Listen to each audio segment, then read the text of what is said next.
Madame, Monsieur, bonsoir. Bienvenue dans Question Éco. Au menu ce soir, l'impact des restrictions sanitaires sur l'activité commerciale et les retraites. Tout d'abord, et vous avez dû suivre cela de près, les autorités ont donc décidé de durcir les restrictions sur certaines villes marocaines afin d'endiguer la propagation du virus. Le poumon économique du royaume est concerné. Quid donc des effets de ces restrictions, notamment sur les commerçants? Nous en parlons avec le président de la Chambre de commerce de Casablanca, Yasser Adil, avec qui nous évoquerons également la question de la réforme du livre 5 du commerce, entre autres. En seconde partie, nous traiterons de la question épineuse des retraites. La Caisse marocaine des retraites, la CMR, vient de souffler sa 90e bougie dans un contexte de sérieux doutes sur sa pérennité.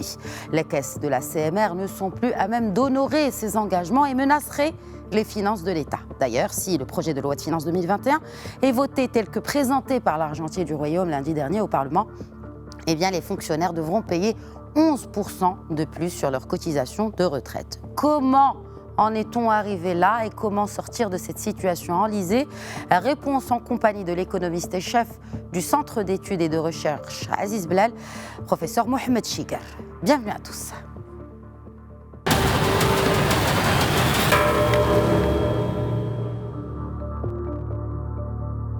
Le gouvernement marocain a donc décidé de prolonger le 9 septembre dernier l'état d'urgence sanitaire sur tout le territoire national. Et l'économie tente de sortir tant bien que mal la tête de l'eau. Et si d'ici la fin de l'année les chiffres demeurent sombres, dès 2021, bien les prévisions s'éclaircissent. Des détails dans ce papier signé à l'Avnani. Suite à la recrudescence des cas de Covid-19 durant les dernières 48 heures, il a été décidé de durcir les mesures sanitaires dans plusieurs villes. Parmi celles-ci, Casablanca et Marrakech, épicentre actuel de la pandémie. Pour la capitale économique, le gouvernement a décidé jeudi dernier la prolongation des mesures sanitaires à partir de ce lundi pour une deuxième période supplémentaire de 14 jours. Les conséquences économiques de ces décisions se sont rapidement fait sentir. Contraction de l'activité, baisse du niveau général des prix et fort repli de la demande intérieure. Selon les derniers chiffres du HCP, le PIB a connu une baisse spectaculaire de 15,6% durant le deuxième trimestre 2020 contre une hausse de 4,2% sur cette période lors de l'année précédente. Cela s'explique par le recul des activités non agricoles qui ont tiré vers le bas la création de richesses en baisse de 15,5%. Idem pour le secteur agricole dont le recul s'est établi à 6,9%. La demande intérieure, elle, s'est contractée de moins 13,2% et la demande extérieure est en repli de moins 32,9%. Selon le dernier rapport publié vendredi par le ministère de l'économie, des finances et de la réforme de l'administration, l'économie marocaine devrait enregistrer un rebond du taux de croissance du PIB en volume de 4,8% en 2021 et une croissance économique annuelle moyenne de 4,5% entre 2021 et 2023. Après avoir dressé un état des lieux de l'économie de manière globale, parlons à présent du secteur ou plutôt de l'activité du commerce. Et ce, depuis Casablanca avec le président de la Chambre de commerce. Bonsoir Adil Yasser. Bonsoir madame. Bon, il y a bien sûr ces restrictions qui ont été prolongées dans plusieurs villes, dont Casablanca. Quels sont les commerces qui ont été le plus touchés ? Premièrement, on comprend très bien l'importance de ces mesures, mais c'est malheureux de devoir revenir en arrière après le déconfinement. Les entreprises et les professionnels ont déjà lourdement souffert lors de la période du confinement, ce qui a donné lieu à des problématiques conjoncturelles qui sont en train de se transformer en problématiques structurelles. Les décisions les nouvelles décisions de restriction dans les villes ont perturbé la reprise d'activité dans plusieurs secteurs. Il n'y en a pas un qui a été épargné et le commerce, de manière générale, il est impacté en globalité. Voilà. Est-ce que, quand on parle ici des commerces, on parle des commerces de gros ou plutôt des détaillants ? Quand on parle du commerce, on parle de l'ensemble d'activités de commerce. Il est impacté. D'après les derniers chiffres collectés par la Fédération des chambres de commerce, on parle d'un recul de 50% sur l'ensemble du volume de l'année 2020 par rapport à 2019. Donc, tout type confondu de commerce. Certainement, les commerçants de détail sont les plus touchés. Vu que les commerces étaient fermés pendant 3 mois, leur trésorerie ne permet pas de payer un ensemble de factures qui est resté en ensemble, les loyers aussi pendant la période, etc., et les charges fixes qui en découlent de l'exploitation. Est-ce que la hausse des droits de douane sur plusieurs articles a eu un impact également? Je suppose que oui. Si effectivement c'est le cas, selon vous, est-ce que ça ne rend pas la situation encore plus difficile pour ces commerçants? La hausse des droits d'importation de 30 à 40% sur un nombre d'articles, c'était une décision difficile, oui, pour les importateurs qui sont mécontents, certainement, mais aussi il faut les arguments avancés par le ministère sont très convaincants, dans le sens où on encourage les produits nationaux, made Morocco, et travailler sur une résilience du secteur industriel de notre pays. Donc c'est justifié. Le Maroc n'est pas le seul à avoir pris des mesures pareilles. Le monde entier aujourd'hui est en train de changer sa carte d'approvisionnement et le Maroc en fait la même chose. Très bien. Passons à présent à cet article 314 de la loi 1595 du Code du commerce concernant justement les pénalités sur les chèques émis sans provision. Quelles ont été les réactions des commerçants par rapport à cette loi ? L'amendement de l'article 314 était très bien reçu par l'ensemble des entreprises, des commerçants. C'est une recommandation qui a été élaborée suite à plusieurs rencontres avec les professionnels, les associations professionnelles. Une recommandation qui a été adressée à la Fédération des chambres de commerce et au comité de veille économique national. Et comme l'Hafid Alami a présenté, c'est une très bonne chose puisque ça va permettre de renouer avec les transactions par chèque. Il y a une autre actualité qui concerne le secteur, ou en tout cas les professionnels du secteur. Il s'agit des négociations autour de la contribution professionnelle unique, la CPU, pour les commerçants et les artisans, qui inclura donc, pour rappel, en plus des impôts professionnels payés, une contribution destinée à la couverture sociale. Donc les discussions sont-elles toujours en cours et si oui, quelles sont vos attentes ? Oui, la question de la couverture sociale, c'est une question qui a été discutée lors des assises du commerce en 2019 et c'est une des premières demandes du secteur du commerce.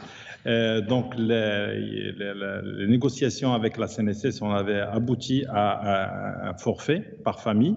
Le ministre Moulay Hafid Alami a tenu plusieurs réunions avec les fédérations, avec les chambres de commerce. Malheureusement, ça n'a pas abouti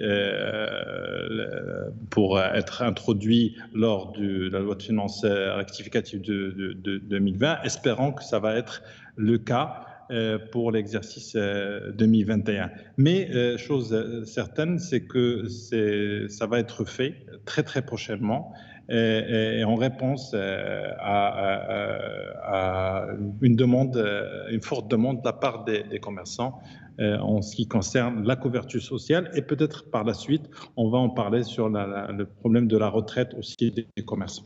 Est-ce qu'aujourd'hui le commerçant marocain souffre de cette concurrence et si oui, que peut-on faire pour y remédier ? Bien sûr que le commerçant marocain souffre de la concurrence étrangère et le Maroc a déjà commencé à remédier à cette situation. La semaine dernière, le ministère de l'Industrie a lancé une vague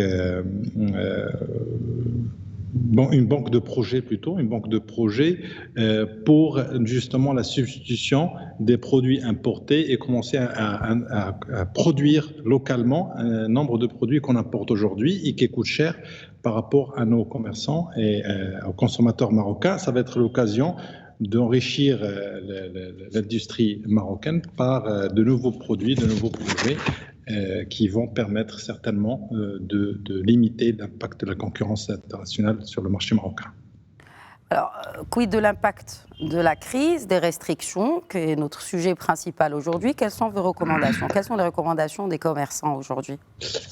Les commerçants ont fait un nombre important de recommandations que je peux classer en 4 axes. C'est la fiscalité, et ça, c'est soit au niveau qui était déjà transmis au CVE, c'est une diminution au niveau des taxes. Le deuxième axe, c'est le financement. Donc, les commerçants n'ont pas eu la même chance que les entreprises structurées pour avoir accès à Daman Oxygène ou à Daman Relance. Aujourd'hui, ils demandent des lignes de financement plus souples, chose qui a été présentée aussi par la fédération. Il y a l'accompagnement aussi troisième axe, c'est l'accompagnement au niveau administratif. Ils demandent plus de souplesse au niveau administratif pour pouvoir exercer plus librement. Et il y a aussi la promotion et la communication sur ces mesures pour qu'ils puissent en bénéficier comme le reste des secteurs qui ont pu avoir accès aux différentes batteries de mesures pour accompagner la relance économique. Les commerçants, il ne faut pas oublier que le commerce, il y a la partie qui est formelle et la partie informelle. Et là, il faut insister que c'est une occasion pour travailler pour restructurer ce secteur, pour essayer de ramener le plus au secteur informel et qu'il puisse bénéficier de l'ensemble des avantages du secteur formel. Merci beaucoup Yasser Adil, président de la Chambre de commerce de Casablanca, d'avoir répondu à nos questions. Merci à vous. Merci. En tout cas, on passe tout de suite à la seconde partie de Questions Éco.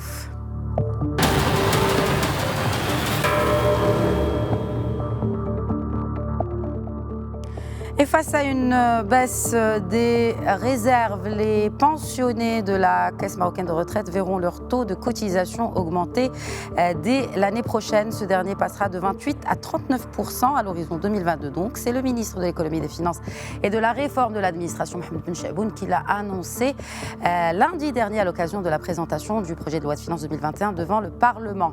Des détails avec Ala Benani. Parmi les grands enjeux liés à la préparation du projet de loi de finances 2021, la reprise de l'équilibre financier du régime des pensions civiles.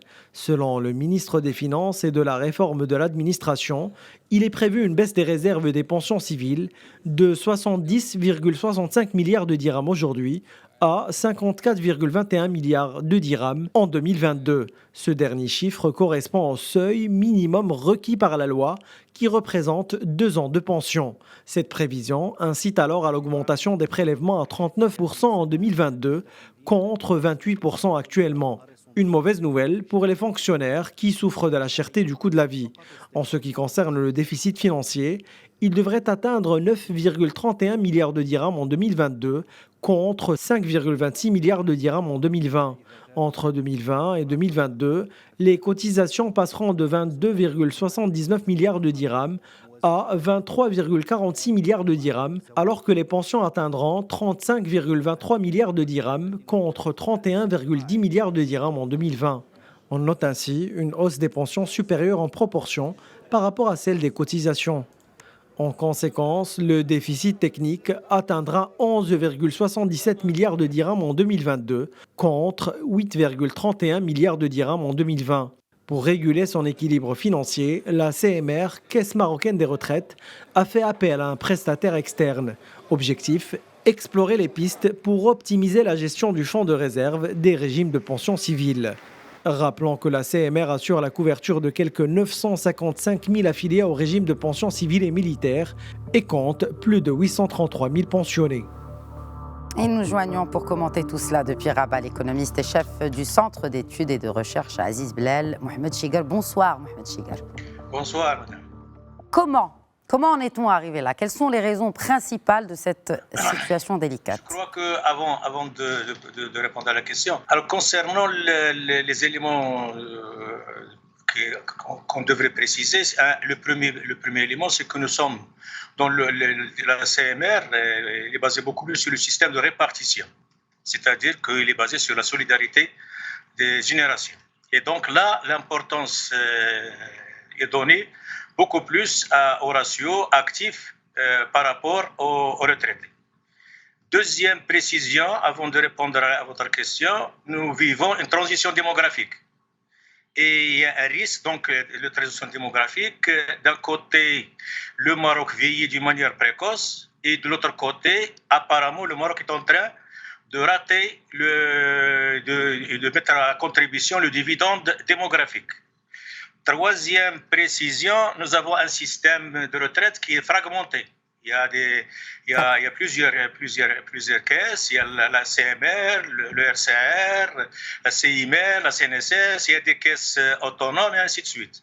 Donc nous avons un système vraiment fragmenté. Et quatrième précision, nous sommes dans une économie que je qualifie de composite, c'est-à-dire une économie qu'il faut mettre au pluriel. Il y a le formel, l'informel, le souterrain et l'illégal. Et enfin, dans le contexte actuel et l'après-Covid-19 se distingue par un fléchissement du modèle néolibéral qui a dominé depuis l'arrivée de Reagan et Thatcher au pouvoir. Donc là, c'est au niveau du contexte, il fallait quand même mettre l'accent sur ces points. Concernant votre question, quelles sont les raisons?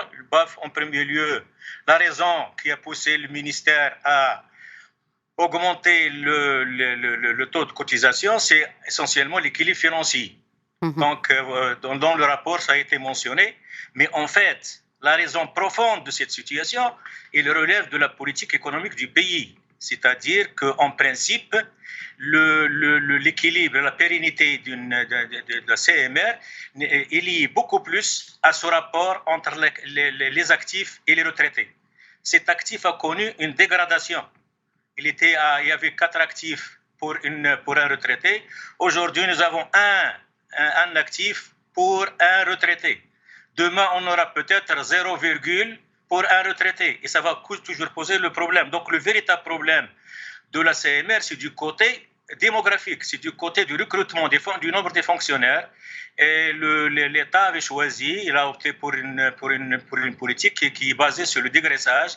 Et donc, il ne remplace pas généralement les départs à la retraite. Et on voit bien qu'actuellement, la situation se dégrade de plus en plus. Et donc, si on reste dans cette situation, il faut rappeler que pendant le gouvernement de Ben Kiran, il y a eu déjà une intervention dans ce sens-là. Il y a eu une augmentation du taux de cotisation et le prolongement de la vie active. Et on voit bien que le gouvernement de Ben Kiran n'a fait que reporter le problème de la CMR. Et je pense qu'actuellement, le ministère des Finances, il ne fait que reporter ce problème. Parce que le problème de l'île retraite, c'est un problème non pas technique seulement, mais c'est aussi un problème sociétal, un problème socio-économique. Très bien. Vous avez parlé de problèmes. Parlons solutions à présent, professeur Chigar. Vers quelles solutions pouvons-nous nous diriger? Bien sûr, on l'a suivi dans le papier. La CMR a fait appel à un prestataire pour justement l'aider à sortir de cette situation. Selon vous, quelles sont les solutions que vous préconisez? Pour moi, la solution est très simple. Il faut commencer à recruter. Il faut étoffer la fonction publique. Dans le cadre de cette réforme, nous avons besoin de professeurs, nous l'avons constaté, pour améliorer la qualité de l'enseignement. Nous avons besoin de médecins, nous l'avons constaté, la Covid l'a démontré. Mais dans le projet de loi de finances, justement, ces deux secteurs vont recruter à tour de bras l'année prochaine. Cela fait partie, en tout cas, du projet de loi de finances. par rapport aux besoins, pas tellement. Je m'excuse, pas tellement. Il faut que vraiment discuter d'une manière, poser cette question sur la table et discuter à fond et identifier les besoins. Et puis, par la suite, disposer d'un plan pour effectivement étoffer ces secteurs, car l'avenir du Maroc dépend de ces secteurs. Je crois que la Covid l'a démontré, la pandémie l'a vraiment démontré. L'avenir d'un pays, c'est essentiellement l'enseignement et c'est la santé. L'avenir d'un pays, c'est l'homme lui-même, c'est le citoyen. Et il faut mettre l'accent mettre le paquet sur l'homme, car il va de l'avenir de notre pays. Le reste, c'est faire venir un expert. Pourquoi faire? J'ai constaté qu'au niveau des recettes financières, ils tendent vers zéro. Comment? Si on n'améliore pas les cotisations, c'est-à-dire si on n'augmente pas l'assiette, on ne peut pas continuer à augmenter le taux. À un certain moment, faisons un raisonnement par l'absurde. Commençons à dégraisser. À la fin, on aura peut-être zéro fonctionnaire et je crois et un nombre très élevé de retraités. Est-ce qu'on peut parler, parce que vous l'avez si bien dit tout à l'heure, on a un système qui est composite notamment des systèmes de retraite, 4 principaux régimes de retraite. Est-ce qu'on peut parler d'un régime à 2 pôles? D'ailleurs, ça a été cité aussi comme solution, un pôle public et un pôle privé. Oui, mais la fusion est nécessaire. Disons, il y avait déjà une commission technique qui a travaillé sur ça pendant des années. Et ils ont fait des propositions. Et quand est-ce qu'ils ont fait ces propositions?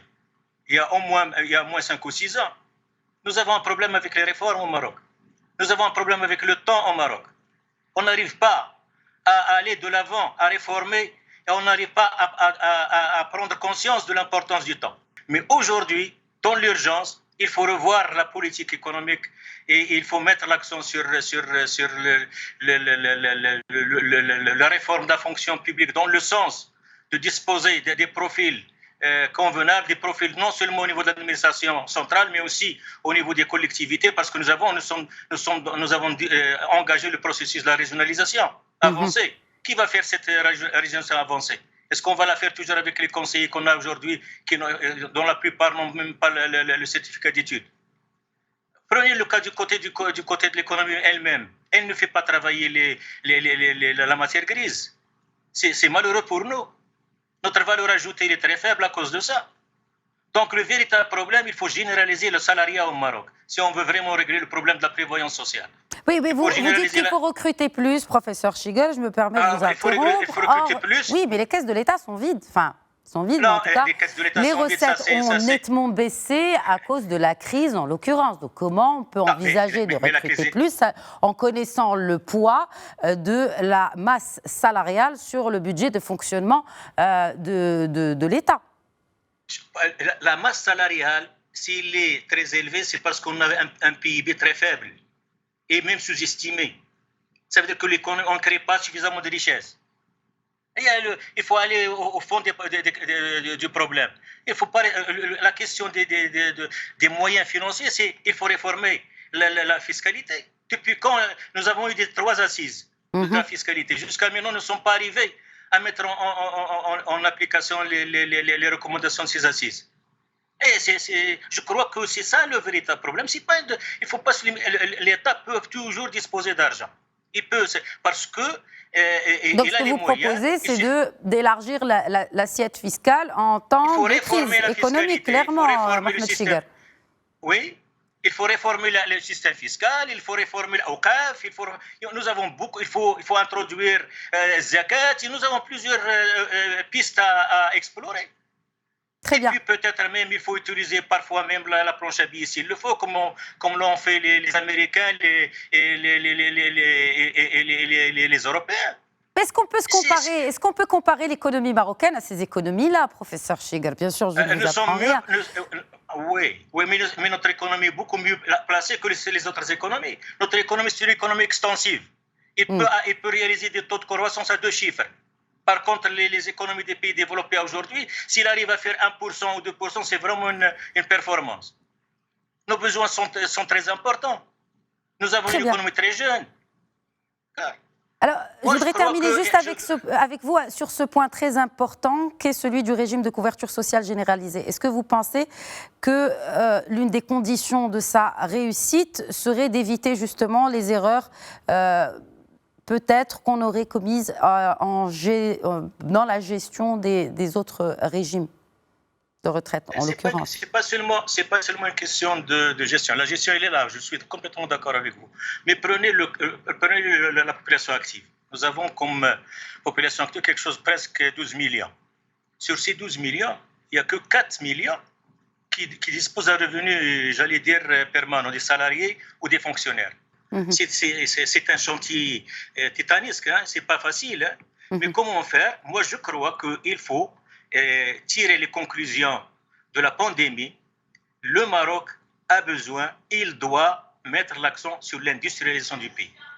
Très bien. C'est le seul moyen pour effectivement élargir le salariat, élargir la couverture sociale. Aujourd'hui, ce qu'il faut, c'est ce que nous avons proposé au niveau du Centre d'études et de recherche à Aziz Blal. Il faut penser à un revenu de dignité.